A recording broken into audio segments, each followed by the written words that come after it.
Hi everyone, welcome back to the channel. This is Ikram Iman और आज हम शुरू करने वाले हैं स्पेस साइंस के बारे में पढ़ना। तो स्पेस साइंस जैसे कि आपको पता है क्या होता है, अभी इसके बारे में हम और डिटेल में जानेंगे, समझेंगे और आपको बहुत ज़्यादा मज़ा आने वाला है। तो शुरू करते हैं। तो हम इस वीडियो में डिस्कस करेंगे कि स्पेस साइंस होता क्या है, स्पेस एक्सप्लोरेशन क्या होता है, क्या ह्यूमंस को स्पेस को कॉलोनाइज कर लेना चाहिए, ये और बहुत सारे क्वेश्चंस। तो ये सारे क्वेश्चंस जो है हम समझने वाले हैं कि किस तरीके से वर्क करते हैं और उसके बारे में हम और जानेंगे। तो शुरुआत करते हैं। बात करेंगे स्पेस एक्सप्लोरेशन की। तो स्पेस एक्सप्लोरेशन क्या होता है कि अक्सर क्रूड या फिर अनक्रूड दोनों तरीके से स्पेसक्राफ्ट भेजा जाता है। क्रूड मतलब इसमें लोग हैं, अनक्रूड मतलब विदाउट लोगों के। और वो यूनिवर्स में जाता है जहाँ पर अर्थ एटमॉस्फेयर के बाहर जाता है और वहाँ पर से वो नॉलेज लेकर आता है, जिससे जो ह्यूमंस होते हैं उनकी नॉलेज बढ़ती है about Cosmos and humanity. Humanity human को नॉलेज ज़्यादा बढ़ जाती है अबाउट दी स्पेस।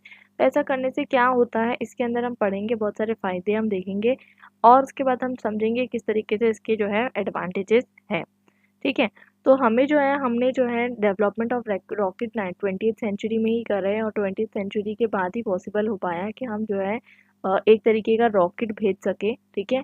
और उसमें आपको मालूम है कि इसके पहले भी हमने बहुत सारे तरीके के डिफरेंट डिफरेंट तरीके के लोगों को जो है ट्रेन किया और इससे बहुत सारी जॉब अपॉर्चुनिटीज़ भी क्रिएट हुई, जैसे कि एयरक्राफ्ट पायलट्स, इसके अलावा साइंटिस्ट और राइटर्स और आर्टिस्ट भी।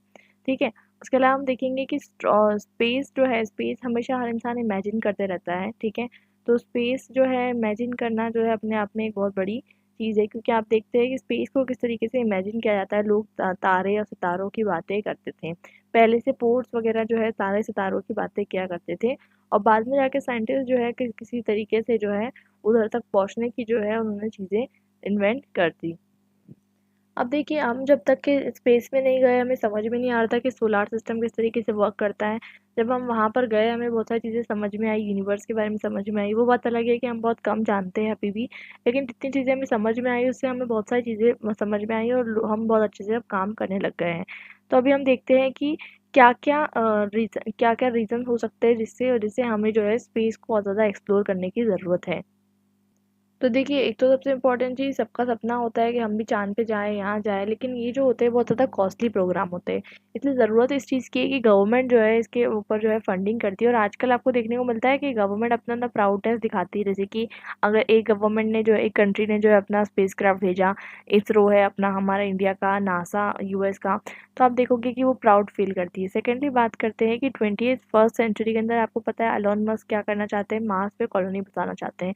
तो एंटरप्रेन्योर सब सोचने लग गए हैं कि हम कमर्शियल इस चीज़ें भी स्टार्ट कर सकते हैं। सोचिए, अभी हम अर्थ तक के लिमिटेड थे और अब जो है वो चाहते हैं कि अर्थ के बाहर भी जाकर जो है चीज़ें करने लग जाएँ। और देखिए, वर्ल्ड वार 2 के बाद हमको देखने को मिलता है कि यूजुअली जितना भी ये फंडिंग वगैरह होती है ये गवर्नमेंट करने लग गई। क्योंकि आपको पता है कि ये प्रोजेक्ट इतने जो है कम पैसे के तो होते नहीं है, मल्टी बिलियन प्रोजेक्ट होते हैं और इसके लिए बहुत ज़्यादा पैसा लगता है जो कि गवर्नमेंट ही अफोर्ड कर सकती है। ठीक है। सबसे इम्पोर्टेंट चीज़, उस टाइम पर जो है नए नए तरीके की रिसर्च चालू हो रही थी और उस टाइम पे आपको पता होगा कोल्ड वार एरा चल रहा था यूएस और सोवियत यूनियन के बीच में। इसलिए कहीं ना कहीं गवर्नमेंट जो है क्या कहते हैं अपनी मोडेस्ट मतलब अपनी जो है सुपीरियरिटी दिखाने के लिए बहुत सारी चीज़ें कर रही थी। उस टाइम पर आपको देखने को मिलता है सोवियत लीडर जो है निकिता क्रुश्चेव रहते हैं, वो क्या करते हैं 1957 में ये फैक्ट बताते हैं कि मेरी जो कंट्री है उसने क्या किया, पहली बार सैटेलाइट लॉन्च की। हम पढ़ेंगे सैटेलाइट का नाम जो है स्पुतनिक रहता है। तो वो लॉन्च किए और उन्होंने जो है सोवियत यूनियन का और कम्युनिज्म का जो आइडियोलॉजी का जो है सुपीरियरिटी दिखाते हैं। और फिर बाद में वो जो यूरी गैगरिन जो है वो फर्स्ट जो है फर्स्ट पर्सन बनते हैं जो फ्लाइट में जो है ट्रैवल करते हैं। फ्लाइट मतलब फर्स्ट पर्सन होते हैं जो सैटेलाइट में जो है सैटेलाइट में बैठकर मतलब आर्टिफिशियल सैटेलाइट में जाते हैं, स्पेस ट्रैवल करते हैं।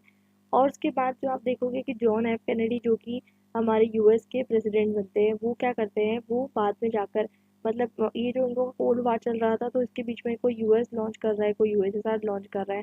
फाइनली हम देखते हैं कि एक बैटल चलते आ रहा है चलते आ रहा है और ये बैटल करने के बाद 1969 के अंदर आपको देखने को मिलता है कि हमें जो है अपोलो 11 में नील आर्मस्ट्रॉन्ग फर्स्ट टाइम जो है क्या कहते हैं चांद पे जो है कदम रखते हैं, फर्स्ट ह्यूमन बन जाते हैं और वो यूएस के रहते हैं।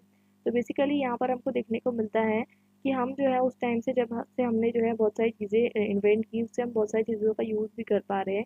हम बहुत सारी चीज़ों का यूज़ कर पा रहे हैं, जैसे हम मिलिट्री फोर्सेस सैटेलाइट के थ्रू देख पाते हैं, हम वेदर ऑब्जर्वेशन कर पाते हैं, नेविगेशन कर पाते हैं, टाइमिंग्स देख पाते हैं, पोजीशन, लोकेशन। हम एग्जैक्ट टाइमिंग की बात करते हैं तो एग्जैक्ट टाइमिंग हम स्पेस के थ्रू देखते हैं, सैटेलाइट के थ्रू देखते हैं। अर्लियर जो सैटेलाइट कम्युनिकेशन सिस्टम हुआ करता था, जो हम मैसेजिंग करते हैं, व्हाट्सएप करते हैं, ये सब जो सैटेलाइट्स होती है, जैसे कि आपके मोबाइल में से जो मैसेज गया वो सैटेलाइट के थ्रू दूसरे पर्सन के थ्रू ट्रांसफ़र होता है।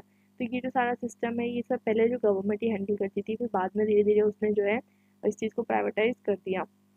तो हमारा जो इंटरेक्शन हुआ स्पेस से हमें बहुत ज़्यादा जो है कम्युनिकेशन में बेनिफिट मिल पाया, क्योंकि और इसके अलावा हमें वेदर फोरकास्टिंग में भी हेल्प मिल पाई। उसके बाद हमें जो है हम लैंड और सी सर्फेसेस को ध्यान से देख पा रहे थे, और हम क्रॉप फोरकास्टिंग करने लग गए, रिसोर्स मैनेजमेंट करने लग गए, और बहुत सारी चीज़ें हम करने लग गए। ठीक है, तो इसलिए बहुत सारी चीज़ें जो है उस टाइम पे हम कर रहे थे। धीरे धीरे यूएस और सोवियत यूनियन को देखकर यूरोप और चाइना ने भी खुद की स्लाइड पर सेटेलाइट बना दी, और वो बहुत सारी चीज़ों को यूज़ करने लग गए, और आज भी हम बहुत सारी चीज़ों को यूज़ करते हैं, जैसे कि पर्सनल नेविगेशन। आज जो आप गूगल मैप्स देखते हो, सर्वेइंग करना, कार्टोग्राफी करना, जियोलॉजी, ये सब चीज़ें जो है हम स्पेस के थ्रू और चीज़ें कर पा रहे हैं। और जो हम वॉइस ट्रांसफ़र करते हैं, वीडियो ट्रांसफ़र करते हैं, डेटा ट्रांसफ़र करते हैं, ये भी बहुत ज़्यादा इंपॉर्टेंट चीज़ है। तो सैटेलाइट टेलीकम्युनिकेशन एक $multi-billion बिजनेस बन जाता है, और ये एक बहुत ही इंपॉर्टेंट आप बोल सकते हो एग्जाम्पल है कमर्शियल आइडिया जो कि हमें स्पेस से मिला है, और ये स्पेस की वजह से हम जो है पॉसिबल हो पाया है। तो बेसिकली हर एक कंट्री के आजकल जो है फ्लाइट आप देखोगे, हर एक कंट्री जो है स्पेस में बहुत ज़्यादा इंटरेस्टेड है, और स्पेस में अपना जो है बिजनेस का एक्सपांशन करना चाहती है। उसके बाद हम देखते हैं कि हर जितने भी पर्पसेस होते हैं फॉर दी स्पेस, वो अलग अलग पर्पसेस से किए जाते हैं। पहले जो है कोल्ड वार के कारण जो है यूएस और यूएसएसआर दोनों अपने अपने फ्लाइट्स को भेज रहे थे टू द मून। ठीक है, उसके बाद धीरे धीरे जो है बहुत सारी अलग अलग चीज़ें होने लग गई, और पता चलने लग गया कि इसमें आप बहुत सारे टेक्नोलॉजी का यूज़ कर सकते हो। इसलिए इसलिए जो है कहीं ना कहीं दूसरे तरीके के जो है दूसरी कंट्रीज ने भी इसको ज्वाइन करना चालू कर दिया। तो अब बात करते हैं कुछ मेजर माइलस्टोन्स के बारे में। तो जो फर्स्ट आर्टिफिशियल अर्थ सैटेलाइट थी स्पुतनिक 1, तो वो लॉन्च हुई थी सोवियत यूनियन द्वारा अक्टूबर 4 को 1957 में। और पहला ह्यूमन जो कि स्पेस में गया था वो यूरी गैगरिन था, और उन्होंने जो है क्या कहते हैं एक ऑर्बिट जर्नी की थी अर्थ में 1961 से। ठीक है, उस टाइम पर जो है उसके बाद जो है अपोलो 11 में 1969 में नील आर्मस्ट्रॉन्ग ने पहली बार जो है चांद पे कदम रखा था। और ये ऐसी बहुत सारी चीज़ें हैं जो आपको अभी मैं आगे बताऊंगी शॉर्ट में। तो आपके लिए कुछ कुछ चीज़ें जो है इंपॉर्टेंट है, जिसको आपको दिमाग में रखनी है। ठीक है, तो टेलीकम्युनिकेशन के बहुत सारे बेनिफिट्स है, स्पेस एक्टिविटी के बहुत सारे बेनिफिट्स हो पाए हैं। आज जो हम इतने एडवांस और मॉडर्न हो गए हैं, मैं पढ़ा रही हूँ, आप वहाँ बैठे बैठे पढ़ रहे हो, हम हज़ारों किलोमीटर दूर होने के बावजूद एक दूसरे से पढ़ पा रहे हैं। ये सब चीज़ें जो है हम पॉसिबल हुई है by the space telecommunication only. अब बात करते हैं सिग्निफिकेंट माइलस्टोन्स की। तो यहाँ पर आपको पता है फर्स्ट आर्टिफिशियल अर्थ सैटेलाइट स्पुतनिक 1 है, और यूएसएसआर द्वारा लॉन्च की गई थी अक्टूबर 4 1957 के अंदर। उसके बाद उन्होंने जो है एक ही महीने के अंदर पहली बार पहला एनिमल भी भेज दिए, डॉग को भेज दिया। तो 1959 में उन्होंने जो है अनदर सेलेस्टियल ऑब्जेक्ट की जो है क्या कहते हैं उन्होंने जो है जो कि मून है, मून के ऊपर उन्होंने जाकर फ़ोटोज़ ली उसकी, मतलब फिर लैंडिंग नहीं की। उसके बाद उन्होंने जो है फार साइड की फ़ोटोज़ ली, लूना 1, लूना 2, लूना 3, इस तरीके से। उसके बाद यूएस ने भी जो है बीच में घुस गई, उन्होंने भी जो है एप्लीकेशन सैटेलाइट लॉन्च कर दी। तो इस तरीके की चीज़ें धीरे धीरे होते जा रही थी। उसके बाद मैंने आपको बताया यूरी गैगरिन, तो फर्स्ट ह्यूमन रहते हैं जो कि अर्थ के ऑर्बिट को क्रॉस करते हैं ऑन वॉस्टॉक 1। उसके बाद दूसरे प्लैनेट से रिटर्न आना मैराइनर 2। तो बहुत सारी चीज़ें अलग अलग, और पहली वीमेन जो कि स्पेस में जाती है वेलेंटीना टेरेस्कोवा। और बहुत सारी चीज़ें स्पेस वॉक कौन करते हैं, अलेक्से लियोनोव, और ऐसी अलग अलग चीज़ें। और पहली डेथ किसकी होती है on space mission, Vladimir Komarov की। और पहले ह्यूमन जो कि ऑर्बिट को मतलब मून के ऑर्बिट करते हैं वो कौन रहते हैं। ऐसे अलग अलग आपके फिगर्स है, लेकिन आपको सबसे इंपॉर्टेंट चीज़ जो याद रहती है बचपन से कि 20 जुलाई 1969 को नील आर्मस्ट्रॉन्ग अपोलो 11 पे लैंड करते हैं मून पे और वॉक करते हैं। ठीक है, और ऐसे बहुत सारे अलग अलग जो है मेजर इवेंट्स हुए हैं जिसके अंदर आप देख सकते हो। और उसके बाद जो है first spacecraft to fly by Neptune. ठीक है, बहुत सारी अलग अलग चीज़ें हुई हैं, और first spacecraft to orbit Saturn, इस तरीके की चीज़ें जो है हुई हैं। एक चीज़ बहुत इंपॉर्टेंट इसमें ये बताई गई है कि जो फिक्शन होता है, जैसे कि मैंने आपको बताया था कि आर्टिस्ट होते हैं, आर्टिस्ट का कोई लिमिट नहीं होता। तो बेसिकली आर्टिस्ट जो थे बहुत सारे, जैसे कि उन्होंने 1754 में ही लिख दिया था अ वॉयेज टू द मून। तो मतलब बेसिकली उन्होंने बताया था कि हम तारों पे जाएंगे, हम सूरज पे जाएंगे, चांद पे जाएंगे। तो इस तरीके के जो आर्टिस्टिक वर्क्स होते हैं इनकी कोई लिमिट नहीं होती, ये फिक्शन बेस्ड होते हैं, और ये जो होते हैं बहुत ज़्यादा हद तक के आप देखोगे कि ह्यूमन के जो माइंड के हॉराइजंस होते हैं उसको ओपन अप करते हैं। वो फिक्शन से उनको रियलिटी में लाने का काम जो है वो स्पेस ट्रैवल ने किया, और स्पेस ट्रैवल ने जो काम किया उसके लिए बहुत ज़्यादा टेक्नोलॉजी का डेवलपमेंट हुआ। अब टेक्नोलॉजी किसने डेवलप की वो भी हमें समझने की ज़रूरत है। और डिटेल में जिन्होंने सबसे पहले जो है स्टडी की थी रॉकेट के बारे में, वो रशियन स्कूल टीचर मैथमेटिशियन थे टिसियोल कोवस्काय। तो वो अपने आर्टिकल में लिखते हैं about exploration of cosmic space. तो वो सिर्फ और सिर्फ अपने आर्टिकल्स लिखते हैं, रिसर्च करते हैं और बहुत सारी स्टडीज़ पब्लिश करते हैं, बट वो कभी प्रैक्टिकल ट्राई नहीं करते। उसके बाद गॉडार्ड आते हैं, तो गॉडार्ड जो है वो स्पेस एक्सप्लोरेशन जो है उसमें इंटरेस्टेड हो जाते हैं। उसके बाद जो है वो अपने आप को स्पेस फ्लाइट बनाने के लिए डेडिकेट करते हैं। उसके बाद वो क्या करते हैं कि उसके बाद वो इस तरीके की जो है स्पेस फ्लाइट बनाते हैं और रॉकेट बनाते हैं, और वो चाहते हैं कि रॉकेट से जो है मून तक के जाया जा सके। ठीक है। और फिर उसके बाद जो है बहुत सारा लेकिन उनके लोग जो है मजाक उड़ाते हैं, क्योंकि उनको लगता है कि रॉकेट से मून तक कैसे पहुंच जाएगा। तो इसलिए वो हर अपना एक्सपेरिमेंट जो है क्या कहते हैं छुप छुप के करते हैं। ठीक है। इसलिए वो क्या कहीं ना कहीं इन्फ्लुएंस नहीं कर पाए। लेकिन बाद में जाकर जो है क्या कहते हैं न्यूयॉर्क टाइम्स ने भी जो है उनको बाद में जाकर जो है मतलब न्यूयॉर्क टाइम्स ने उनका पहले मजाक उड़ाया, बाद में जाकर उनसे माफ़ी भी मांगी थी। उसके बाद हम देखते हैं किस तरीके से चीज़ें होती है। तो धीरे धीरे वो रॉकेट पे काम करते हैं और रॉकेट को लॉन्च भी करते हैं, और रॉकेट कुछ टाइम तक जाता भी है ट्रैवल करके। ठीक है। तो वो उनकी स्टडी जारी रखते हैं, लेकिन उनके लाइफ टाइम में इतना कुछ जो है नहीं हो पाता। उसके बाद हम देखेंगे हरमैन ओबर्ट जो है उन वो जो क्या करते हैं वो भी जो इंस्पायर्ड थे, और इसलिए जो है कहीं ना कहीं वो क्या करते हैं इंटरप्लानेटरी ट्रैवल करने की कोशिश करते हैं। और जो उन्होंने भी बाकी के जो वर्क थे उसको स्टडी करा था, और स्टडी करने के बाद जो है अपनी सेकंड इन्फ्लुएंशियल बुक जो है वो पब्लिश करते हैं, वेज टू स्पेस लाइट। ठीक है। वेज टू स्पेस लाइट वो पब्लिश करते हैं, और उसमें बहुत सारी चीज़ें जो है वो मिलकर जो है कोशिश करते हैं रॉकेट बनाने के लिए। ठीक है।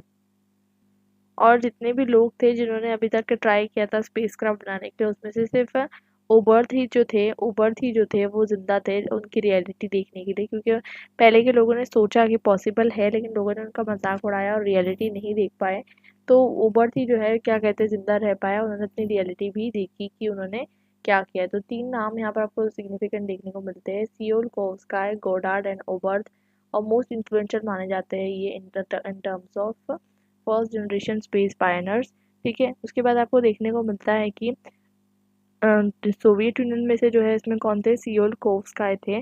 ओबर्ट जो थे जर्मनी के थे। वो दोनों भी जो है कहीं ना कहीं बहुत ज़्यादा काम कर चुके थे इन रिगार्डिंग दी स्पेस एक्सप्लोरेशन। वैसे ही क्या होता है ऑस्ट्रिया के अंदर, ऑस्ट्रिया आपको पता है कहाँ पर है। यूगेन सेंगर जो है रॉकेट्स पे काम करते हैं, और 1920s के अंदर जो है वो एक रॉकेट प्लेन बनाते हैं जो कि 10,000 किलोमीटर तक पहुंच सकता है। और उनसे इंस्पायर होकर नाजी जर्मनी, आपको पता है हिटलर के अंदर 1936 के अंदर जो है वो जो है उनको बुलाती है काम करने के लिए। और फिर जर्मनी में जर्मन जो है वो अपना क्या करना चाहते हैं, रॉकेट बनाना चाहते हैं। और उसके बाद क्या होता है कि 1932 के अंदर वर्नर वॉन ब्राउन 20 इयर्स के एज पे चीफ इंजीनियर बन जाते हैं जर्मन आर्मी के। और एडोल्फ हिटलर जब पावर में आते हैं 1933 में, तो ब्राउन को जो है उसका क्या बना जाता है, सिविलियन हेड बना दिया जाता है। तो जर्मनी उस टाइम पे बहुत ज़्यादा पावरफुल हो गया था, तो उन्होंने 1942 में अपना जो है first ballistic missile V2 launch कर दी थी। और उन्होंने जो है बहुत सारे अलग अलग रॉकेट्स भी लॉन्च कर दिए थे इन दी मतलब यूएस और यूएसएसआर से पहले ही उन्होंने ये सब चीज़ें जो है लॉन्च कर दिए थे। लेकिन धीरे धीरे जैसे वर्ल्ड वार 2 ख़त्म हुआ, बाकी सब लोग जो है वो यूनाइटेड स्टेट्स को जो है सरेंडर कर देते हैं। और बेसिकली उनको लगता है कि उन्हें जो है वहाँ से सपोर्ट मिलेगा। ठीक है। और उनको जो है वहाँ पर जो है उनको सपोर्ट मिलेगा, ऐसा सोच के वो उनको सरेंडर कर देते हैं। तो वहाँ वो चल जाते हैं डेवलप करने के लिए अपने इंजीनियरिंग प्लान्स को और रॉकेट्स को बनाने के लिए। अब यूनाइटेड स्टेट्स में जब वो जाते हैं तो 1936 में ब्रॉन जो है वो क्या करते हैं, रॉकेट बनाते हैं। जर्मन मिलिट्री जो कि वो जर्मन मिलिट्री के लिए बना रहे थे, वो जो है वो मिलकर वहाँ पर अमेरिका में भी बनाते हैं। उसके बाद 1958 के बाद जो है जन्म होता है नासा का, national Aeronautics and Space administration का। और फिर वही जो है सोलार सिस्टम एक्सप्लोरेशन के लिए यूएस का लीडिंग सेंटर बन जाता है। अब बात करते हैं सोवियत यूनियन की। तो सोवियत यूनियन ने भी रॉकेट में इंटरेस्ट 1921 से शुरू कर दिया था, और उन्होंने जो है सोचा कि मिलिट्री फैसिलिटी जो है हम यूज़ कर सकते हैं ऑफ दी रॉकेट, ठीक है। और उस टाइम पर जो है उन्होंने एक गैस डायनेमिक्स लेबोरेटरी बनाते हैं और वहाँ पर वो रिसर्च करते हैं। अब यूएसएसआर क्या करते हैं, यूएसएसआर जो है कोरिलोव अरेस्ट हो जाते हैं सोवियत लीडर द्वारा, जोसेफ स्टेलिन द्वारा, ठीक है। और उन्हें साइबेरियन प्रिजन भेज दिया जाता है, ठीक है। उसके बाद जब स्टेलिन को समझ में आता है कि अगर हम इतने टेक्निकल पीपल को हटा देंगे तो उससे नुकसान होगा, इसलिए फिर उन्हें जो है एक जगह पे ऐसे डिज़ाइन ब्यूरो में ट्रांसफ़र कर दिया जाता है जहाँ पर वो वर्ल्ड वार 2 के वेपन्स के ऊपर काम कर रहे थे। और वहाँ पर जो है वो काम करते हैं, और स्टेलिन जो है उस टाइम तक के इंटरेस्टेड हो जाते हैं बैलिस्टिक मिसाइल्स के लिए भी। इसलिए वो जो है एक टीम भेजते हैं जिसके अंदर कोरोलियोव भी होते हैं, और जर्मनी भेजते हैं और इन्वेस्टिगेट करने के लिए कि V2 प्रोग्राम उन्होंने किस तरीके से लॉन्च किया। तो बेसिकली बहुत सारे जर्मन इंजीनियर्स जो है वो सोवियत यूनियन में भी आते हैं वॉर के बाद, बट वो इतना रोल प्ले नहीं करते, और बाकी के बहुत सारे लोग तो जर्मनी वापस चल जाते हैं। तो बात करते हैं प्रिपेयरिंग फॉर स्पेस फ्लाइट के बारे में। तो क्या होता है कि 1946 से 1951 के बीच में यूएस की जो आर्मी रहती है वो जो है टेस्ट फायरिंग करती है। और मतलब उन्होंने जो है, क्योंकि जर्मन के जो V2 रॉकेट्स थे वो उन्होंने कैप्चर कर लिए थे, तो इसलिए जो है वो वहाँ पर जाकर टेस्टिंग करती है, क्योंकि अब कौन सी बात है, जो कंट्री जीतती है वो ऐसे ही काम करती है। सो वो बेसिकली ये करती है। देन उसके बाद हमको देखने को मिलता है ये साउंड रॉकेट्स जो होते हैं ये 120 से 200 किलोमीटर तक जाते हैं, ठीक है, और फिर वापस जो है अर्थ पे गिर जाते हैं। तो बेसिकली ये टेस्ट करने के लिए था कि टेक्नोलॉजी जो है रॉकेट की किस तरीके से काम कर रही है। और फिर साथ साथ जो आर्मी थी उसने मतलब इंडियन अमेरिकन साइंटिस्ट को भी बुलाए थे, जो कि हाई एल्टीट्यूड रिसर्च करना चाहते हैं। और उसके बाद हमको देखने को मिलता है कि एक अपर एटमॉस्फेयर रिसर्च पैनल भी सेटअप हुआ, जो कि फिजिसिस्ट जेम्स वैन एलन के द्वारा जो है चेयर किया गया, मतलब जो उसके प्रेसिडेंट थे। अब हम देखते हैं कि ये जो है क्यों किया गया, बिकॉज इसका जो है काम ये था कि जो रॉकेट लॉन्चिंग है उसका आप जो है कोऑर्डिनेशन जो है संभाल सको। उसका आपको देखने को मिलता है कि अमेरिकन स्पेस साइंस में इसका बहुत ज़्यादा इंपॉर्टेंट रोल था, ठीक है।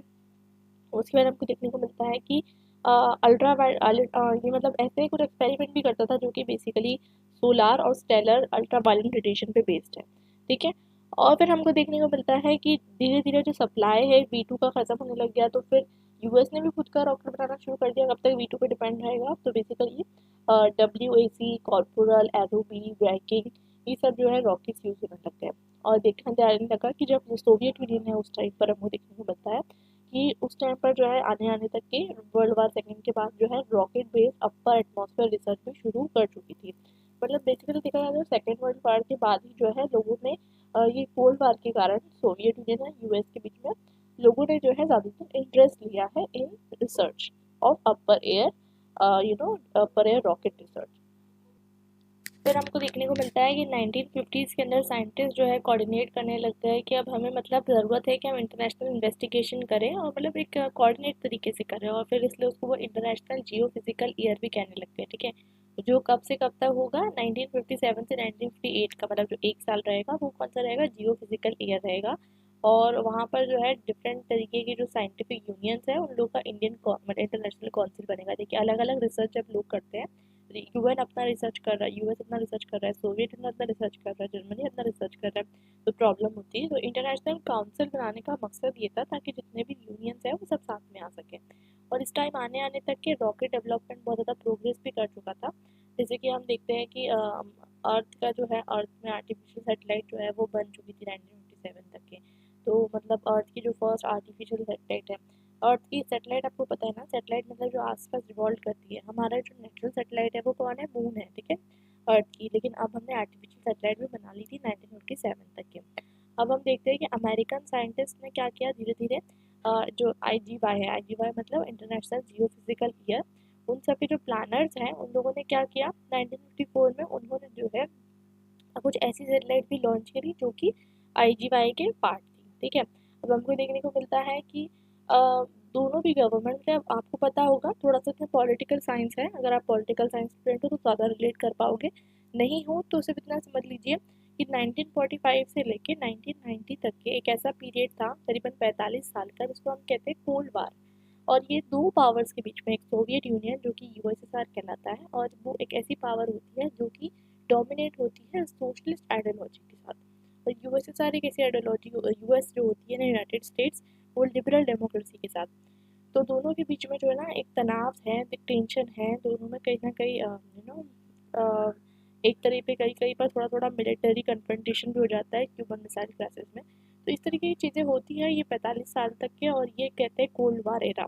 मतलब लोगों ने सोचा कि अगर वर्ल्ड वार करेंगे हम तो डिस्ट्रक्ट हो जाएगी पूरी दुनिया, इसलिए जो है कोल्ड वार रखा, मतलब आपस में रंजिश है, पूरा वर्ल्ड जो है दो हिस्सों में बढ़ गया है। ठीक है, और लेकिन इसके बावजूद एक अल्टीमेट वॉर नहीं हो रहा है। ठीक है, तो वो एक अलग टॉपिक है cold war era. But the point is कि सोवियत यूनियन और यूनाइटेड स्टेट्स जो है दोनों भी पोस्ट वर्ल्ड वार सेकेंड में आपको देखने को मिलता है कि इस तरीके से जो है कंपटीशन जैसे ही होता है ना, दो लोग कंपटीशन कर रहे हैं तो फिर जल्दी जल्दी एक से आगे निकलने के लिए लोग जो है भागते रहते हैं। ठीक है, अब सोवियत यूनियन जो है आपको देखने को मिलता है, सोवियत यूनियन तो एक क्लोज सोसाइटी थी। तो आपको पता होगा सोवियत यूनियन कम्युनिस्ट आइडियोलॉजी को फॉलो करती थी। ठीक है, और मतलब वो जो है इंटरनेशनल मार्केट की तरफ ओपन नहीं थी। ठीक है, और साथ साथ जो है आपको देखने को मिलेगा, तो यूएस जो थी, ये तो वो तो क्या कहते हैं, मतलब यूएस सोवियत यूनियन जो है अपनी टेक्नोलॉजी किसी को देगी नहीं और सामने वाले की टेक्नोलॉजी लेगी नहीं। तो फिर यूएस लीडर्स ने क्या सोचा कि अब हमें टेक्नोलॉजी बनानी पड़ेगी। ठीक है, तो कैसी बनानी पड़ेगी, तो हमें कहीं न कहीं थोड़ा-सा मतलब इन्फॉर्मेशन निकालनी पड़ेगी। देखिए, आपको अगर इंटरनेशनल पॉलिटिक्स के बारे में थोड़ा-सा पता हो, आपने चंद्रयान देखी होगी, मंगलयान देखी होगी, तो आपने देखा होगा कि वहाँ पे मतलब यूएस क्या कोशिश करता है कि दूसरे की जो कंट्री होती है ना, वहाँ से इन्फॉर्मेशन निकालने की। जैसे कि आज के टाइम पे भी आप इन्फॉर्मेशन निकाल सकते हो, लोगों का प्राइवेट डाटा निकाल सकते हो, वैसे ही वो कोशिश कर रहे हैं कि सोवियत के अंडर से, सोवियत की बॉर्डर के अंदर से थोड़ी-सी इन्फॉर्मेशन इंटेलिजेंस के थ्रू मैं निकाल सकूँ। तो फिर इस तरीके से जो है हमको देखने को मिलता है कि वो एक ऐसा टाइम था जब यूएस और यूएसएसआर के बीच में जो कंटेस्टेशन है वो बहुत ज़्यादा ग्रो हो रहा था। अब देखिए यूएस क्या करने लग गया, क्योंकि ऑलरेडी उनको पता था कि सैटेलाइट का लॉन्च करना उन्होंने शुरू कर दिया था। तो अब जो है ना यूएस ने बड़ी चालाकी दिखाई, पता है, कैमरा लगा दिया, जैसे ड्रोन नहीं होता है तो वैसे सैटेलाइट में कैमरा लगा दिया। और आप यकीन नहीं मानोगे, सैटेलाइट का जो कैमरा होता है, आपने मंगलयान मूवी, मंगलयान ही था ना उसका नाम, ठीक है, तो आपने देखी होगी कि उसमें बताया जाता है कि किस तरीके से नहीं मंगलयान नहीं, एक और मूवी थी, I tell you, John Abraham की, या जॉन अब्राहम की मूवी थी, I am forgetting the name, आपने देखी होगी मेरे हिसाब से। तो मतलब सैटेलाइट जो होती है वो इतना ज़्यादा जो होती है एडवांस होती है कि वो जो है आइडेंटिफाई कर लेती है दूर से आपका, मतलब आपको स्पेस से जो है वो देख सकती है कि आपकी घड़ी में टाइम कितना हो रहा है। तो वो सब भूला जाता है, I am not very sure about it, but कहने का मतलब ये है कि सैटेलाइट जो होती है ना बहुत ज़्यादा एडवांस कैमरा होता है। ठीक है, तो वो फिर यूएस ने ये शुरू किया कि एक तरीके से जो है सैटेलाइट्स में जो है कहीं ना कहीं वो लगा दिया, कैमरास लगा दिए, और उसको सोवियत टेरिटरी के ऊपर उसने फ्लाई करना शुरू कर दिया। तो आप सोच सकते हैं, लेकिन ये तो आपकी मतलब प्राइवेसी में जो है आप क्या कर रहे हो, किसी की प्राइवेसी में घुस रहे हो, तो ये गलत बात हो गई, आप ऐसे नहीं कर सकते हैं, है ना। तो फिर ये जो है क्वेश्चन उठ कर आया। ठीक है, तो इसके साथ फिर है ना हम देखते हैं कि हो सकता है, हमें पता नहीं है, क्योंकि देखिए बहुत सारी इंटरनेशनल पॉलिटिक्स में बहुत सारी चीज़ें है ना अनसॉल्व रह जाती है, ये बात आपको पता रहनी चाहिए। तो बहुत सारी चीज़ें पता रह जाती है, पता मतलब जो है कहीं ना कहीं आपको देखने को मिलेगा बहुत सारी चीज़ें लोग बोलते कुछ है, होता कुछ है, हो सकता है उसने इस तरीके से स्पाई किया हो, नहीं भी किया हो। ठीक है, उसके बाद आपको देखने को मिलता है कि वो अभी तक क्वेश्चन जो है वो अनरिजॉल्व है। उसके बाद हमको देखने को मिलता है यूएस गवर्नमेंट ने जो है आईजीवाई सैटेलाइट प्रोग्राम जो था, जो कि बनाया गया था, आईजीवाई मैंने आपको पूरा फुल फॉर्म बता दिया, उससे बहुत ज़्यादा जुड़कर जो है यूएस गवर्नमेंट ने काम करने की कोशिश की। ठीक है, और वहाँ पर जो है वो बोलना चाहते थे कि आउटर स्पेस जो है, मतलब जैसे कि दुनिया में तो लोगों ने, अगर आप देखोगे तो दुनिया में तो लोगों ने जो है हिस्से बांट लिए। ठीक है, हर हिस्से बांट लिया, ये आपका हिस्सा इतना है, मेरा हिस्सा इतना है, ज़मीन बांट ली, लेकिन वो बोलते हैं कि आउटर स्पेस आप नहीं बांट सकते। ठीक है, तो कोई भी इंसान चाहे तो कहीं पर भी कोई भी तरीके की जो है सॉवरेनिटी नहीं है, और है ना क्या कहते हैं, हम जो है कहीं पर भी फ्लाइट उड़ा सकते हैं। मतलब आप खुद देखिए, अगर इंडिया के ऊपर जो है यूएस कोई फ्लाइट उड़ा रहा है और हमारी पर्सनल इन्फॉर्मेशन निकाल ले रहा है, तो ये हमारे लिए नुकसानदायक हुई ना। तो ये चीज़ जो है हमें समझना पड़ेगा। हाँ, मुझे मूवी का नाम परमाणु परमाणु बाय जॉन अब्राहम, ठीक है, तो मैं भूल गई थी। तो वो जो है वो तो खैर एटॉमिक मिसाइल रिलेटेड है, बट आप उसको देख सकते हो, थोड़ा आपको समझ में आ जाएगा, ठीक है। तो अब हम देखते हैं कि इस तरीके से जो है उस टाइम पे भी चीज़ें चल रही थी। आप परमाणु देखोगे तो आपको समझ में आ जाएगा कि किस तरीके की चीज़ें जो है चल रही थी। अब देखिए, इतना बात आपको समझने की है कि अभी तक के है ना, लोगों ने ये नहीं सोचा था कि कभी कोई इंसान भी जो है चाँद पे जा सकता है। मतलब अभी तक के क्या कहते हैं, कोई इंसान नहीं गया था चाँद पे, ठीक है। पहले मशीन्स भेजी गई, फिर एक डॉग भी भेजा गया था, बट कहने का मतलब ये है कि इंसान नहीं गया था। तो अब जो है देखिए, थोड़ा सा आपको पता है, क्रिएटिव जो होती है, राइटिंग्स होती है, चाहे मूवीज़ होती है, आपको पता है ये हॉलीवुड ऐसा माना जाता है 50-100 साल आगे चलता है, ठीक है। आगे तो चलता नहीं है, कुछ ज़्यादा ही एडवांस बता देता है, ऐसा पॉसिबल नहीं होता है। लेकिन कुछ चीज़ें हो सकता है पॉसिबल हो जाए, तो वैसा ही हुआ। अमेरिकन मूवीज़ आने लग गई, the day the earth stood still, destination moon, when worlds collide. तो मतलब ऐसा बताने लग गया कि इंसान जो है चाँद पे घूम रहा है, ठीक है। तो अब ऐसा लगने लग गया कि हो सकता है कि शायद हम लोग भी चाँद पे जा सकें, ठीक है। और उस टाइम पे कुछ ऑथर्स भी थे जो बात कर रहे थे, जैसे कि Isaac Asimov, Robert A Heinlein, Arthur C Clarke. वो बता रहे थे कि हम जो है शायद चाँद पे जा सके, ये सब चीज़ों के बारे में साइंस फिक्शन के अंदर जो है यूज़ कर रहे थे। तो आपको देखने को मिल रहा है। तो ये जो है मतलब ये सब चीज़ों होने के कारण, मतलब ऐसा नहीं है कि ऐसा सब सोच के इंसान ने सोचा चलो मैं चल जाता हूँ, बट कोशिश तो मतलब करनी पड़ी ना। जैसे कि पहले जाकर वहाँ देखा, तो आसपास का डेटा कलेक्ट किया, तो लोग सोच रहे होंगे ना वहाँ इंसान के लिए जाना सेफ है कि नहीं, वहाँ जाएंगे तो शायद हम जिंदा रहे नहीं रहे, तो बहुत ज़्यादा जो है मुश्किल काम होता है। तो देखिए, स्पुतनिक जो है लॉन्च किया गया था बाय यूएसएसआर, और अपोलो लॉन्च किया गया था बाय दी हमारा जो है यूएस। तो वो हम देखते हैं कि स्पुतनिक से अपोलो का सफ़र कैसा रहा। और अपोलो के अंदर आपको पता है, इंडिया मतलब वर्ल्ड का जो फर्स्ट पर्सन है नील आर्मस्ट्रॉन्ग, जो कि चांद पे पहली बार जाते हैं, ठीक है। तो आपको देखने को मिलता है कि सोवियत ने तो ऑलरेडी मतलब सैटेलाइट तो प्लान कर दी थी, वो सब भी कर लिया था, ठीक है। लॉन्च स्पुतनिक 1 भी हो गया था। लेकिन उसके बाद हम देखते हैं कि लोग सोच रहे थे कि क्या यूएसएसआर के पास इतनी कैपेबिलिटी है कि वो जो है एक साइंटिफिक रॉकेट लॉन्च कर पाएगा या नहीं कर पाएगा। लेकिन फिर भी जो है वो ऑलरेडी लॉन्च कर चुका था, थोड़े बहुत चीज़ें में सक्सेसफुल हो गया था। लेकिन क्या हुआ ना कि अब वहाँ पर जाकर आपको चीज़ देखने को मिलेगी कि अब धीरे-धीरे यूएस भी पीछे-पीछे भाग-भाग के आ रहा था, और यूएस को भी करना था, ठीक है। तो ऑफ कोर्स सी बात है कि यूएस, मैंने आपको बताया, दोनों के बीच में कंटेस्टेशन चल रहा था। इसलिए कहीं न कहीं जो है आपको देखने को मिलेगा कि आपको जो है जो स्पुतनिक 1 लॉन्च किया जाता है, स्पुतनिक 1 जो लॉन्च किया जाता है, उसमें आपको देखने को मिलेगा कि साइंटिफिक इंस्ट्रूमेंट्स भेजे गए थे, डॉग भेजा गया था, मैंने आपको बताया। तो फर्स्ट लिविंग क्रीचर कभी-कभी एग्जामिनेशन में आ जाता है, अगर आप सिविल सर्विसेज की प्रिपरेशन कर रहे हो, कोई भी नॉलेजेबल, कोई भी जनरल नॉलेज का एग्ज़ाम देते हो। और फिर हमको देखने को मिलता है कि एक और लार्जर सैटेलाइट स्पुतनिक 3 जो होती है वो भेजी गई मई 1958 के अंदर, ठीक है। अब आपको देखने को मिलता है कि अब जैसे कि आपको एक बहुत इंपॉर्टेंट चीज़ पता है कि नेशनल पॉलिटिक्स भी बहुत इंपॉर्टेंट रोल प्ले करती है। तो जो यूएस के प्रेसिडेंट हैं वो चेंज होते हैं प्रेसिडेंट आइजनहावर के बाद। तो आपको देखने को मिलता है 1955 के अंदर, तो वो बोलते हैं कि मतलब वो आ जाते हैं, तो वो उनको इंटरेस्ट रहता है, तो वो बोलते हैं कि अब हम है ना यूएस को जो है नेवी में, एयरफोर्स में, आर्मी में, सब में आगे रखेंगे, ठीक है। और उसके बाद हम देखेंगे कि अब जो है इन्होंने जो है मिशन किसको दे दिया था, नेवल रिसर्च लेबोरेटरी को दे दिया था। और वहाँ पर ब्रॉन भी काम करते थे और बहुत सारे लोग काम करते थे, और इसको जो है नेवी प्रोजेक्ट को क्या कहा जाता था, वैनगार्ड। वैनगार्ड मतलब कि एक तरीके का व्हीकल इसमें यूज़ होता था, जो कि मतलब डिफरेंट तरीके के रॉकेट से बेस्ड था। अब इससे जो है थोड़ा थोड़ा धीरे धीरे प्रोग्रेस होती गई, ज़्यादा जल्दी नहीं हो रही थी। स्पुतनिक की सक्सेस होती जा रही थी, तो वाइट हाउस जो है वो धीरे धीरे बोलते थे कि चलो यहाँ भी जो है हम लोग भी सक्सेस करेंगे। व्हाइट हाउस आपको पता है अमेरिका की पार्लियामेंट। तो दिसंबर 1957 में ये होता है कि फाइनली जो वैनगार्ड होता है वो जो है धीरे से लॉन्च होता है, ठीक है। और वैनगार्ड लॉन्च होता है, और उसके बाद जो है आपको देखने को मिलता है कि वो फेल हो जाता है। देखिए, मैं आपको बताऊँगी कि सक्सेस जो है ना इतनी आसानी से नहीं मिलती है। अगर आपको ऐसा लग रहा है कि यार सामने वाला तो सक्सेसफुल होते जा रहा है, मैं फेल होते जा रहा हूँ, तो वैनगार्ड फेल हो गया, यूएस का सैटेलाइट फेल हो गया। सोचिए यूएस आज कहाँ पर है, लेकिन उसका सैटेलाइट फेल हो गया और गिर गया। तो फिर उसके बाद जो है यहाँ पर उनको अच्छा नहीं लगा, तो अब जो है वहाँ पर तो स्पुतनिक 2-2 लॉन्च कर चुके थे वो लोग, और यहाँ पर जो है एक लॉन्च ही नहीं कर पा रहे थे। तो फिर इनको बहुत बुरा लग रहा था। अब उन्होंने सोचा कि कुछ ना कुछ तो करना पड़ेगा, ठीक है। लेकिन सोचिए, जो फर्स्ट टाइम जो चाँद पे जिसने कदम रखा वो यूएस का पर्सन था, ना कि यूएसएसआर का। तो वो अचीवमेंट तो उनको मिली, तो वो कैसे मिली वो ज़रा हम पढ़ेंगे। तो थोड़ी-थोड़ी कहानी है। तो पहले तो फिर ब्राउन और उनके आर्मी वो लोगों ने बोला कि अब हम नेवी को नहीं देंगे काम, अब नेवी को पहले काम दिया था, अब हम खुद ही जो है अपनी सैटेलाइट लॉन्च करेंगे, ठीक है।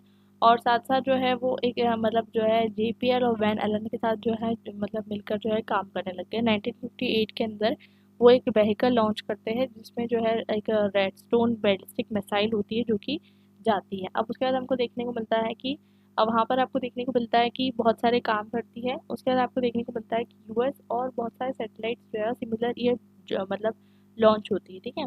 और फिर आपको पता चलता है कि अर्थ जो है दो जोन ऑफ रेडिएशन से जो है घिरी हुई है, जिसको आज हम कहते हैं कि Van Allen radiation radiation belts वगैरह। तो वो तो साइंटिफिक चीज़ है, वो छोटी छोटी है, बट कहने का मतलब ये है कि डिस्कवरी भी जो है उस टाइम पे चल रही थी। उसके बाद आपको देखने को मिलता है कि आपको देखने को मिलता है यूएस सैटेलाइट्स जो है, यूएस जो है वो चाहते थे कि नहीं कहीं ना कहीं हम लोग जो है रिकॉनेसेंस सैटेलाइट भी जो है लॉन्च करें। तो जैसे कि प्रेसिडेंट आइजनहावर थे, उन्होंने क्या बोला कि नहीं हमें तो है ना कहीं जो है इसका डेवलपमेंट करना है। और ये जो प्रोजेक्ट का उन्होंने नाम क्या रखा, कोरोना, ठीक है। हंसने वाली बात नहीं है, देखिए कोरोना नाम रख दिया, सोचिए कोरोना। तो कोरोना का नाम रखा उन्होंने, और उसमें ये काम था कि सोवियत यूनियन से जाकर आपको सोवियत यूनियन की पिक्चर लेकर आनी है, ठीक है। और उसके बाद जो है आपको वापस अर्थ पे आना है। और इन्हें क्या उसके बाद आपको वापस आने के बाद जो है क्या कहते हैं वो पिक्चर जो है लेकर आनी है, किसकी, सोवियत की जितनी भी मिसाइल साइट्स है वो सब लेकर आनी है किसके पास, यूएस के पास। तो फाइनली जो है 12 बार फेल होते हैं, 12 बार, सोचिए, मतलब चोरी कर रहे हैं देखा जाए तो एक तरीके से इमेजेस की, लेकिन उसके बाद फाइनली सक्सेस होते हैं। अब हम बात करते हैं कि ऑर्गेनाइजेशन का डेवलपमेंट कैसे हुआ। तो आपको देखने को मिलता है कि स्पुतनिक, हमने ऑलरेडी पढ़ लिया कि स्पुतनिक के रिस्पॉन्स में जो है यूएस ने जो है बहुत सारी सैटेलाइट्स लॉन्च की थी। अब हमको देखने को मिलता है कि अब जो है वो लोग भी चाहते थे कि हमारा जो है रोल रहे स्पेस में, इसलिए उन्होंने एक दूसरा डिपार्टमेंट बना दिया था जिसका नाम था 1958 में department of defence, the advance research project agency, ठीक है। और उसको बोला कि जितने भी यूएस के स्पेस प्रोजेक्ट है आप संभालोगे। उसके बाद आपको उन्होंने सोचा कि मतलब देखिए स्पेस में आप सिर्फ मिलिट्री पर्पज़ के लिए नहीं जाते हो, ठीक है। आपको बहुत अच्छे से पता है आज जो है हम सैटेलाइट्स का यूज़ किस किस के लिए करते हैं, रिमोट सेंसिंग के लिए करते हैं। हम आजकल जो है हर चीज़ के लिए वेदर वेदर प्रोटेक्शन के लिए करते हैं। तो basically defense or advance research project agency तो बना दी, लेकिन बाद में सोचा कि नहीं आपको जो है सिविलियन प्रोजेक्ट्स अलग होते हैं, मिलिट्री अलग होते हैं, तो उसके लिए अलग अलग बनाना पड़ेगा। तो फिर आया NASA, National Aeronautics and Space Administration. Of course ही बात है, आपने बहुत अच्छे से सुना है। तो नासा जितना नाम चलता है कि सिविलियन एस्पेक्ट को संभालता है, मतलब नासा जो है हमारा जो डे टू डे लाइफ है, हमारा जो सिविलियन मिशन है वो उन सब चीज़ों को देखता है। जैसे कि रिमोट सेंसिंग में इसकी ज़रूरत पड़ रही है, रिवर्स की जो पाथ है उसको आइडेंटिफाई करने की ज़रूरत पड़ रही है। तो जो ह्यूमन लाइफ को काम आते हैं ना, अटैक करने के लिए नहीं, ह्यूमन लाइफ के काम के लिए नासा बनाया गया था। तो हमको देखने को मिलता है कि जो डरपा था, डरपा मतलब यही defence advance research project agency, ये फेल हो जाती है। तो ये अपने आप में फेल हो जाती है, लेकिन नासा जो है ऑपरेशन शुरू कर देता है। क्यों फेल हो जाती है, बिकॉज मिलिट्री स्पेस एजेंसी अभी स्टैब्लिश करना मतलब पॉसिबल नहीं था। मिलिट्री स्पेस एजेंसी मतलब समझ रहे हो आप कि वहाँ पर भी अटैक्स मतलब होंगे तो आपको संभालने के लिए, तो वो चीज़ तो थोड़ी सेकेंडरी हो गई, पहले आप बेसिक काम तो करो।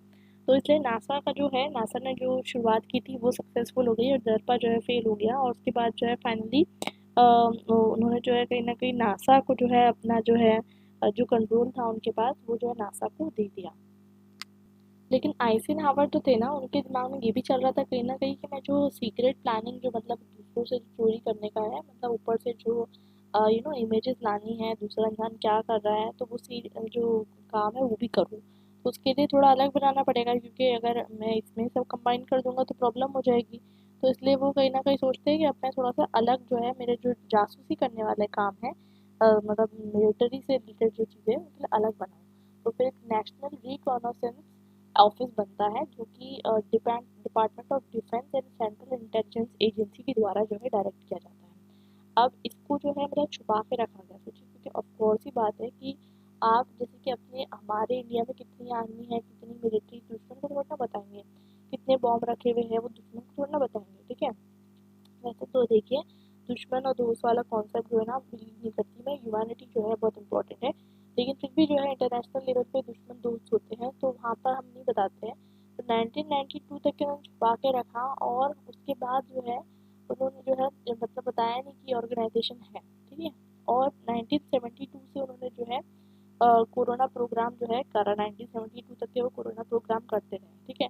और साथ साथ क्या करते रहे, मतलब लोगों के मतलब जो है आपको पता है, आपने परमाणु देख लेना, आपको क्लियर हो जाएगा। वहाँ पर से उनकी सैटेलाइट की इमेजेस जो है वो निकालते रहे, और जो है रडार सर्विलेंस भी क्रिएट कर चुके थे कि दूसरा इंसान कौन सैटेलाइट बना रहा है हमें पता चलना चाहिए, ठीक है। कौन एटॉमिक बॉम्ब बना रहा है हमें पता चलना चाहिए। तो इंडिया ने भी बड़ा छुप छुप के जो है क्या कहते हैं एटॉमिक बॉम्ब बनाया था, आपको पता होगा क्या, एटॉमिक सैटेलाइट्स वगैरह। तो वो आप परमाणु मूवी में आपको देखने को मिल जाएगा। अब ये सब चीज़ें हो गई, उसके बाद जो है मतलब ये सब छुप छुप के काम हो रहा था, क्योंकि अब तो थोड़ा ठीक है, ट्रांसपेरेंसी आ गई है। अब एंटी मतलब एनबीटी वगैरह साइन हो गई है, मतलब एंटी बैलिस्टिक मिसाइल ट्रिटी वगैरह। तो मतलब अब लोगों को समझ में आ गया कि छुप छुप के करो या जो भी करो, अगर आप बॉम्ब फोड़ोगे, सामने वाला बॉम्ब फोड़ेगा, तो अल्टीमेटली दुनिया खराब तबाह हो जाएगी। तो छुप छुप के करके फायदा नहीं है, सामने सामने आओ and clear out the point कि आपको जो है मतलब नहीं फोड़ना है, ठीक है। एनपीटी और सीबीटी और सीटीबीटी बहुत सारे अलग अलग तरीके के ट्रिटी साइन हुई है कंट्रीज के बीच में। अब नासा, नीडलेस टू से, आपको नासा बहुत अच्छे से सुना ही होगा आपने बचपन से नासा का नाम। तो स्टार्टिंग में जब वो शुरू हुआ तो वॉशिंगटन डीसी में शुरू हुआ था, और उसके 10 फील्ड सेंटर थे और पूरे यूनाइटेड स्टेट में काम करते थे रिसर्च एंड टेक्नोलॉजी डेवलपमेंट पे। अब उसके बाद धीरे धीरे आपको देखने को मिलता है कि अपोलो प्रोग्राम जो है, जब अपोलो प्रोग्राम जो है लॉन्च हुआ, तो नासा के पास 34,000 एम्प्लॉयज़ थे, ठीक है। और फिर धीरे धीरे 21st सेंचुरी आने तक के आपको देखने को मिलता है एम्प्लॉयज़ 17,000 हो गए। लेकिन कहने का मतलब ये है कि कम एम्प्लॉयज़ होना ज़रूरी नहीं है। कहने का मतलब वहाँ पर जो है ना, मतलब बिल्कुल क्वालिफाइड, अब अगर आपको नासा में जाना है तो आपको पता है कि वहाँ पर आपको कितनी मेहनत करनी होगी, ठीक है, वहाँ जा पहुँचने के लिए। तो वो एम्प्लॉयज़ कम है, but they are very much qualified. तो वो चीज़ आपको देखने को मिलती है। तो लार्जेस्ट स्पेस ऑर्गेनाइजेशन में अभी भी जो है नासा आता है, हमारा इंडिया में भी इसरो है, बट कहने का मतलब ये है कि नासा जो है हमेशा जो है आगे हमको देखने को मिलता है।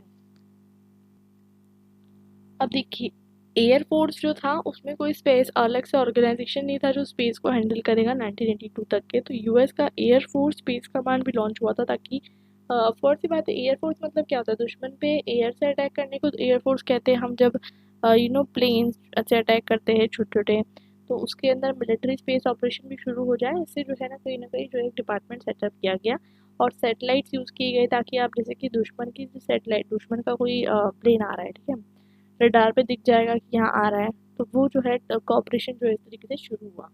उसके बाद दूसरी चीज़ें भी शुरू होते गई, और उसके बाद हमको देखने को मिलता है 1985 में ये सब ऑर्गेनाइजेशन जो है ये सब सब एक साथ आ गई अंडर यूनिफाइड स्पेस कमांड, और जिसके अंदर एयरफोर्स जो है डोमिनेट करता था, जो कि 85% मिलिट्री स्पेस एक्टिविटीज़ करता था। देखिए आज के टाइम पे भी आपको पता है कि मतलब आज के टाइम पे जो फाइट्स होती है तो हवा में लड़ी जा रही है, मतलब ज़्यादातर जो है ये जो होता है कि गोलियाँ मारते हैं वो सब अब नहीं होता है। बॉम्ब फेंकना, वो मतलब एरोप्लेन्स वगैरह जो होते हैं, जैसे कि एयर जेट्स बनते हैं, उनसे जो है लड़ाई हो जा रही है, और हवा में ही लड़ाई हो रही है। तो वो भी जो है उसकी शुरुआत जो है बहुत पहले हो चुकी थी, और आर&डी जो है उसमें चलता ही रहता है। अमेरिकन इंडस्ट्री जो है प्राइमरली इसका ही काम करते रहती है। बात करते हैं सोवियत यूनियन की। तो देखिए, यूएस के कंट्रास्ट में, यूएस ने तो सोच लिया कि चलो मिलिट्री के लिए अलग बनाता हूँ मैं, सिविलियन पर्सपेक्टिव के लिए अलग बनाता हूँ। लेकिन यहाँ पर हमको देखने को मिलता है कि सोवियत यूनियन ने ऐसा कुछ सोचा नहीं कि मैं जो है मतलब सिविलियन के लिए कुछ अलग बनाता हूँ। तो करीबन करीबन देखिए आप, 35 साल हो गए, 35 साल मतलब हो गए स्पुतनिक के बाद, तो उन्होंने कुछ बनाया नहीं। उनके पास बहुत सारी चीज़ें थी, डिज़ाइन वगैरह थी, लेकिन उनके बावजूद उन्होंने कुछ बनाया नहीं।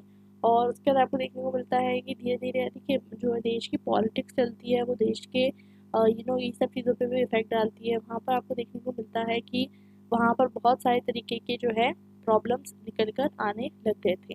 तो आपको देखने को मिलता है कि वहाँ की जो ब्यूरोक्रेट्स के बीच में जो प्रॉब्लम आ रही थी, उसके कारण कहीं ना कहीं सोवियत स्पेस प्रोग्राम जो है लॉन्च नहीं कर पा रहा था, और यही एक बहुत इंपॉर्टेंट जो है कहीं ना कहीं ऑब्स्टेकल बन जाता है। उसके बाद हमको देखने को मिलता है कि जितने भी डिसीजंस है वो कौन लेता था, पॉलिट ब्यूरो लेता था of central committee of communist party और Soviet government council of minister. तो आपको ऑफ कोर्स ही बात है, थोड़ा बहुत वहाँ का आपको पॉलिटिक्स पता होना चाहिए। कम्युनिस्ट पार्टी वहाँ डोमिनेट करती थी, ठीक है। 1965 के बाद क्या होने लग गया कि वहाँ पर जो है जनरल मशीन बिल्डिंग बनाई गई जो कि गवर्नमेंट मिनिस्ट्री की थी, और उसको बोला गया कि सारा काम आप करोगे। मिनिस्ट्री ऑफ डिफेंस भी बनाएगी, ठीक है, और स्ट्रेटेजिक मिसाइल फोर्स बनाई गई थी। कि वैसे आपको इतना डिटेल में आएगा नहीं, बट फिर भी अगर आपको आता है कि यूएस और सोवियत यूनियन ने क्या क्या कंट्रीब्यूशन किए in the field of science है ना, वो सब चीज़ें, उनका ग्रोथ बताइए। तो आप थोड़ा बहुत जो है आपको जितना याद हो सके आप बता सकते हो। उसके बाद हम देखेंगे सोवियत अकेडमी ऑफ साइंसेज जो कि इंस्टीट्यूट ऑफ और स्पेस रिसर्च के लिए थी। उन्होंने भी जो है बोला कि साइंटिफिक मिशन जो है हमें कैरी आउट करने हैं।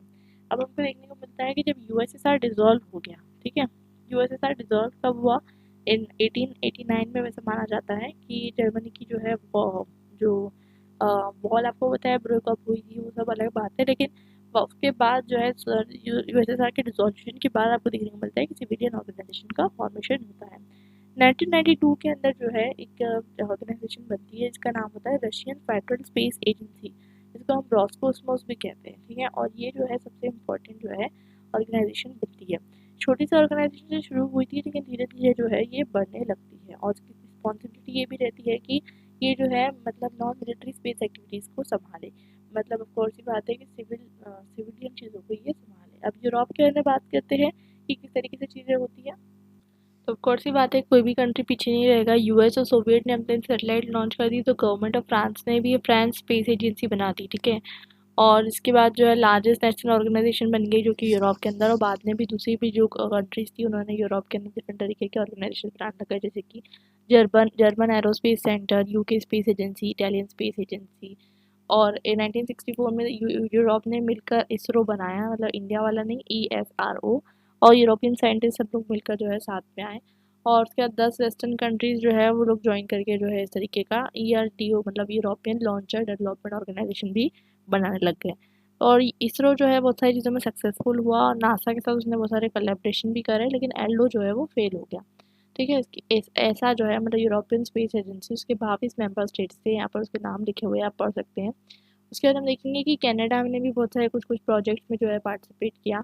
और मतलब वर्ल्ड में आज के टाइम पे अगर हम देखें तो वर्ल्ड की second largest civilian space agency जो है ऐसा है, मतलब नासा के बाद ऐसा है, ठीक है। तो उसके बाद हम देखेंगे तो ये बहुत इंपॉर्टेंट रोल प्ले कर रही है, और यहाँ पर आपको देखने को मिलता है कि कहीं ना कहीं यूरोप जो है इस स्पीड में जो है बहुत ज़्यादा सक्सेसफुल हो जाता है। अब हम मिलते हैं हमारे नेक्स्ट वीडियो में, डिस्कस करेंगे हम साइंस एंड सोसाइटी के अंदर ये जो टॉपिक है इसको, और उसके बाद हम दूसरा टॉपिक भी जो है शुरू करेंगे। Till then bye and happy learning.